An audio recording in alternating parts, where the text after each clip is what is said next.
오늘 들려드릴 사연은 47살의 여자분의 사연인데요. 25년 전 살해자분을 무참히 버리고 사라진 남편이 의사가 되어 다시 만나게 되었다는데 무슨 사연이 있으셨는지 바로 사연 읽어보겠습니다. 안녕하세요. 평소 즐겨 듣는 사연 채널인데 누구한테 하지 못했던 제 기구한 이야기를 한번 해볼까 합니다. 저는 47살의 아줌마인데 남편도 자식도 없는 아줌마예요. 제 나이 또래 분들 보면 남편 있고 자식 있는 사람들이 제일 부럽더라고요. 어쩌면 그게 가장 보통의 삶일 텐데 저는 그런 보통의 삶도 참 어려운 여자였어요. 지금은 식당에서 일을 하며 힘들게 살고 있는데 다행히 입이 하나라 한 달에 최저시급은 받으며 살고 있어요. 예전에는 월급을 더 많이 주는 24시간 가사도우미 일을 했었는데 40대 초반에 폐기로 일을 하러 갔다가 노인분들한테 마음의 상처만 받고 그만두었어요. 그곳에서 일을 하면서 몸이고 마음이고 다 늙는 듯한 기분이었죠. 그때가 42살, 43살 정도 되었는데 실제로 사람들이 절 50대로 봤거든요. 그래서 현재는 식당 주방 일을 하며 나름 만족하며 살고 있어요. 배운 것도 없고 학벌도 짧은 저에겐 이만한 직업도 없더라고요. 사실 저는 고아원에서 자랐어요. 전 태어나자마자 고아원에 왔다고 했죠. 그래서 부모 얼굴은 아예 모르니 원망할 부모도 없었어요. 근데 저랑 같이 고아원에서 자란 오빠가 한 명 있었는데 그 오빠는 7살의 나이에 고아원에 들어왔어요.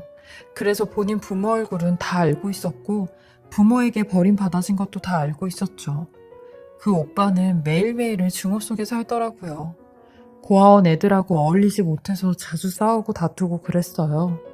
저랑도 매일같이 옥신각신하며 지냈는데 왜 싸우면서 정이 든다고 하잖아요.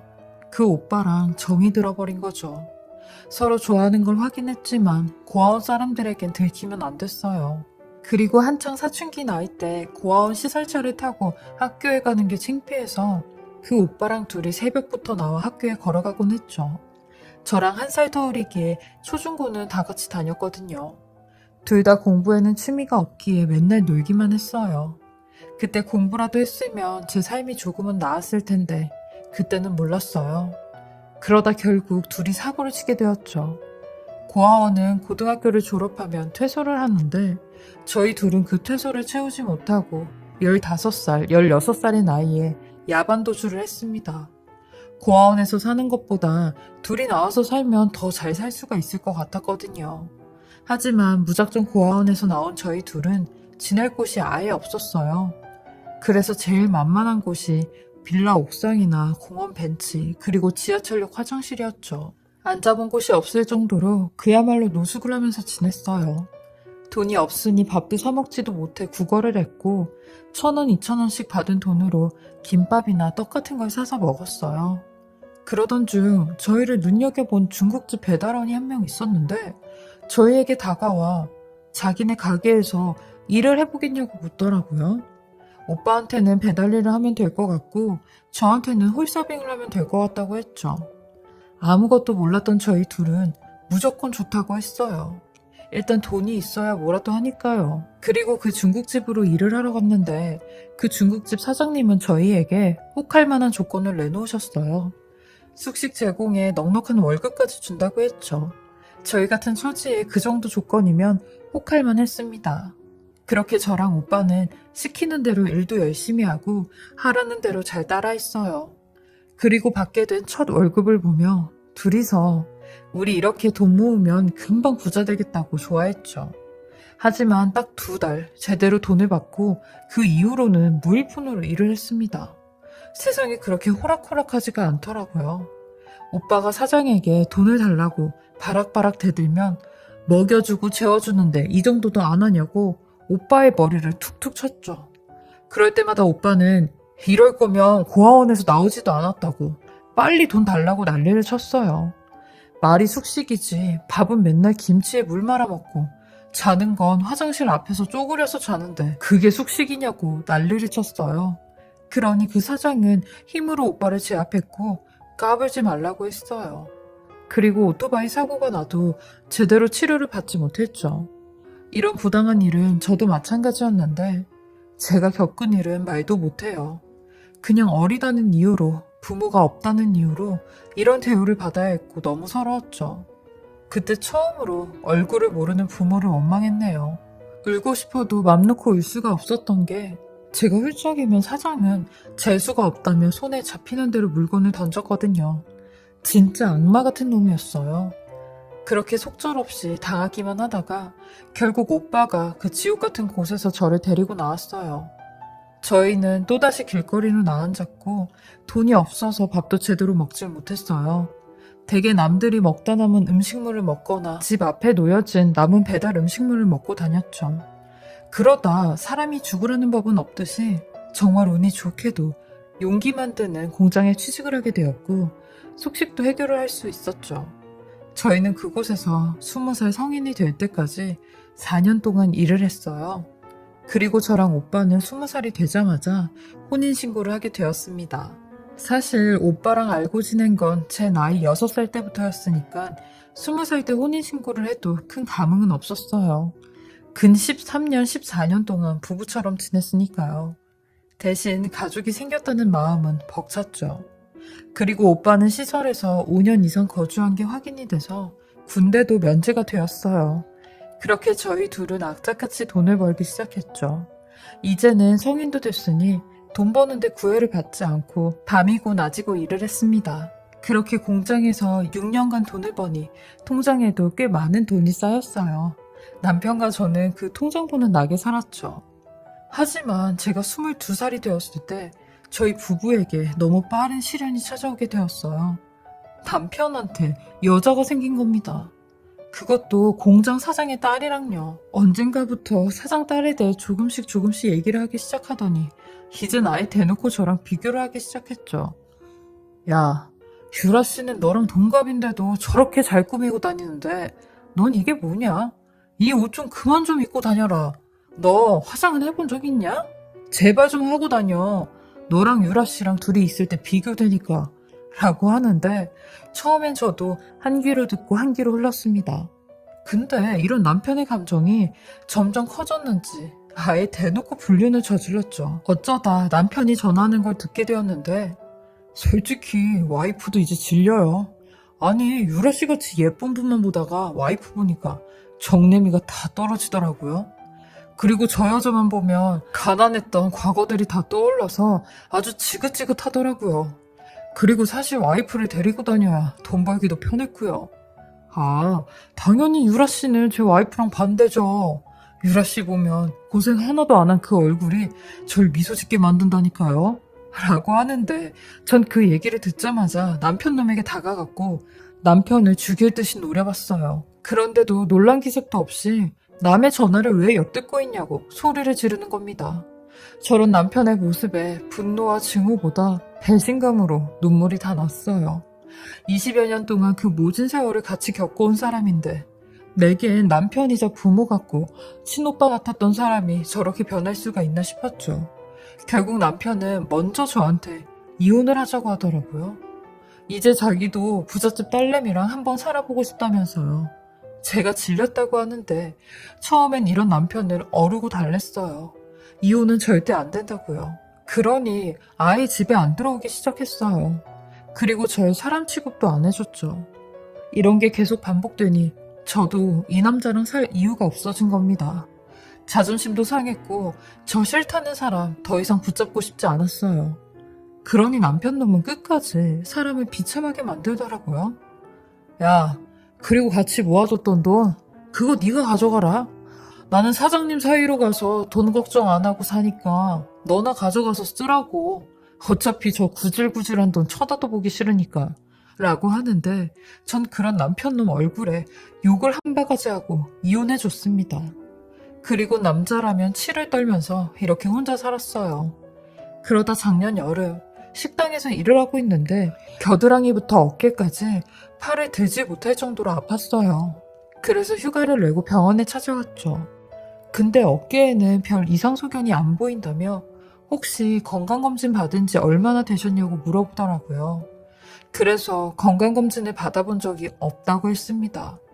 사실 아픈 데도 없는데 건강검진 받는 게 생돈이 나간다고 생각이 들어 안 받았거든요.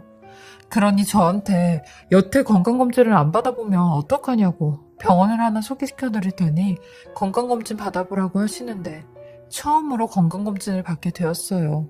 근데 처음 받게 된 건강검진에서 유방암 1기라는 진단을 받게 되었습니다.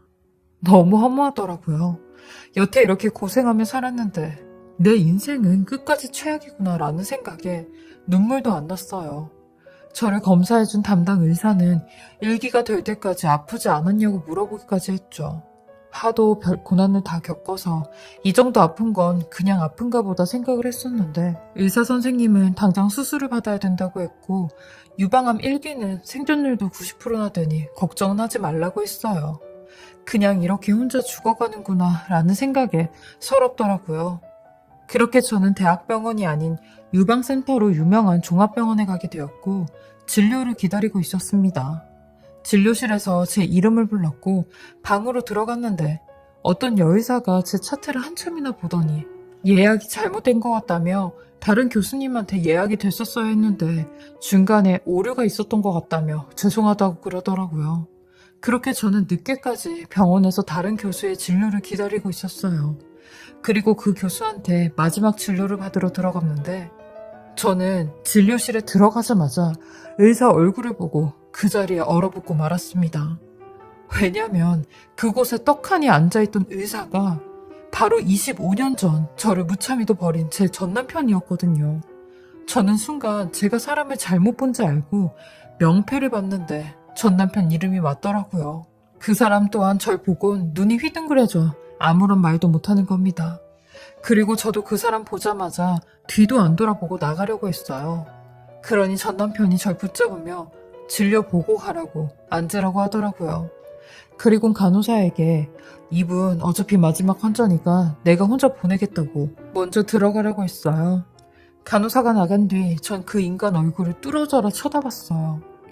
돈 많은 사장 딸하고 만나더니 공부까지 하고 의사가 다 됐네? 당신 그 쓰레기 같은 인성이 무슨 의사야? 의사의 자격이나 돼? 라고 했죠. 그러니 한참 동안 아무런 말도 하지 않다가 조용히 운을 떼기 시작하는 겁니다. 나 그 여자랑 결혼 안 했어. 하며 일부러 당신이랑 이혼하려고 그런 거짓말을 한 거야. 라고 하는 겁니다. 저는 지금 뭔 소리를 하냐며 이제 와서 무슨 꿍꿍이냐고 소리를 질렀어요. 그러니 전 남편이 갑자기 눈물을 보이며 여태까지 말하지 못한 이야기를 하기 시작하는 겁니다. 저는 전 남편의 충격적인 이야기를 듣고는 하늘이 무너지는 줄 알았어요. 당신한테는 말하지 못했던 게 있었는데 25년 전 그때 나 직장암이었어. 근데 차마 당신한테는 말을 하지 못하겠더라고. 여태까지 나 하나 보고 산 당신인데 내가 암에 걸린 사실을 알면 내 수술비는 어쩔 것이며 내 병간호는 어쩔 것이며 그 어린 나이에 그걸 해야 되는 게 너무 안쓰럽더라고. 나 하나 믿고 날 따라서 나온 사람인데 못난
남편 만나서 여태 고생했는데 병간호까지 시키긴 싫었어. 그래서 내가 먼저 떠난 거야. 그 모진 소리 하면서 당신한테 상처 주고 당신이 떠날 때까지 계속 마음에도 없는 소리 하면서 눈물로 당신을 보낸 거야. 라고 하는데 전 남편은 절개한 수술 부위까지 보여주며 거짓말하는 거 아니라고 진료 기록까지 다 보여줄 수 있다고 하는 겁니다. 그리곤 뒤이어 하는 말을 듣고 더욱 놀랐습니다. 전 남편은 총 6번의 수술과 3년간의 긴 투병 생활을 했대요. 투병 생활하면서도 이렇게 죽는구나 생각을 하며 하루하루 무기력하게 살았는데 어느 날 병원에서 본인과 비슷한 처지의 고아원 출신의 의사를 보게 되었대요. 근데 그 의사를 보곤 자기도 죽기 전에 해보고 싶은 건 다 해보고 싶다라는 생각으로 공부를 하기 시작했대요. 원래 전 남편이 머리는 좀 좋긴 했는데 투병 생활 기간 3년 동안 수능 공부를 다시 했다네요. 근데 좋아하는 걸 하니 공부도 하면서 몸도 점점 좋아지기 시작했대요. 그리고 25살에 수능을 받고 운이 좋게도 수능 점수가 지방에 있는 의대는 갈 점수가 나왔다는 겁니다. 하지만 당장 학비가 없었는데 이 모든 사실을 알고 있던 공장 사장님께서 돈을 빌려줄 테니 공부를 해보라고 했다네요. 남편은 그분이 진짜 은인이시라고 했죠. 아무튼 그렇게 3년 동안 완치 판정을 받고 대학에 입학한 전 남편은 늦가기 대학생으로 33살의 나이에 대학을 졸업해 전공의까지 수련을 하고 이렇게 번듯한 의사가 됐다는 겁니다. 이 말을 듣고 있는데 주책 없이 눈물이 났어요. 나는 그것도 모르고 평생 동안 당신을 원망하고 저주하면서 살았다고 했죠. 근데 이렇게까지 잘된 모습을 보니 감격스럽기도 하고 대단하기도 하다고 했어요. 당신은 뭘 해도 잘했을 거라고 했죠. 그리고 나서 제 안부를 물어보는데 어떻게 일기가 될 때까지 몰랐냐고 혼을 내더라고요. 남편이나 자식이 신경도 안 쓰냐고 하는 말에 남편이랑 자식이 없어서 몰랐나 보다고 했어요. 그러니 제 말에 흠칫하며 재혼 다시 안 했냐고 하는 겁니다. 그래서 저도 그때 당신 때문에 너무 질려서 남자는 쳐다도 보지 않고 살았다고 하니 세상에 전 남편도 재혼을 안 하고 여태 혼자 살았대요. 그 소리에 둘 다 아무런 말을 하지 못했죠. 기분이 좀 오묘하더라고요. 전 남편은 최대한 빨리 수술을 잡아준다고 했고 모르는 사람이 아니라 그래도 아는 사람이 수술을 하는 거니까 긴장하지 말라며 내가 당신 무조건 살려놓을 거라고 걱정하지 말라고 했어요. 그렇게 수술하기 하루 전날 입원을 했는데 아무도 옆에 없을 때 전 남편이 스케줄을 다 끝내고 저한테 왔더라고요. 긴장하지 말라며 저를 다독여주는데 오랜만에 느껴본 사람의 손길이었습니다. 그 진심이 느껴졌죠. 그러면서 저한테 당신이 재혼을 안 한 걸 알았더라면 더 일찍 찾아갈 걸. 당신이 날 찾아올 때까지 기다렸네. 너무 늦었지만 수술 다 잘 끝내고 우리 다시 생각해보자 라고 하며 제게 통장을 하나 주는데 숫자 0자리가 얼마나 많은지 세어보기도 모를 정도였죠. 전 남편은 제게 내가 이렇게 멋이 없어. 당신 몸 다 완치되고 건강 회복하면 그때 내가 다시 재혼하자고 할게. 그러니까 무조건 다시 건강 회복해야 돼? 라고 하는데 어안이 벙벙했어요. 다시 살아보자는 저 말에 여러 가지 의미가 포함된 것 같아 눈물만 그렁그렁 맺혔죠. 그 후 저는 다행히 전 남편의 치료에 건강을 되찾았어요. 그리고 재혼은 아직 하지 않았지만 친구처럼 지내고 있답니다. 나이가 먹으니 점점 두려움도 많아지고 생각도 많아지더라고요. 어쩌면 지금이 딱 좋은 관계를 유지하는 게 아닌가 싶기도 하고요. 그렇게 저는 저대로 식당에서 열심히 일하며 살고 있고 전 남편은 전 남편대로 열심히 살고 있죠. 인생은 드라마보다 더 드라마 같다고 하는데 꼭 제 인생이 그러더라고요. 지금까지 제 긴 이야기 들어주셔서 감사드리고요. 다들 건강 잘 챙기시며 오래오래 행복하게 사시고 좋은 일들만 가득하셨으면 좋겠습니다. 지금까지 사례자분의 글을 읽어보았는데요. 사례자님의 사연을 읽고 정말 인연이라는 게 존재하는 것 같았어요. 고아원에서부터 10대, 20대를 같이 보낸 전 남편분과 또 다른 40대의 삶이 찾아왔잖아요. 사례자님의 말씀대로 각자 주어진 일을 열심히 사는 게 정말 중요하다는 생각이 들었습니다. 살해자님도 건강 잘 챙기시면서 운동도 꾸준히 하시고 식사도 잘 챙겨 드시길 바라겠습니다.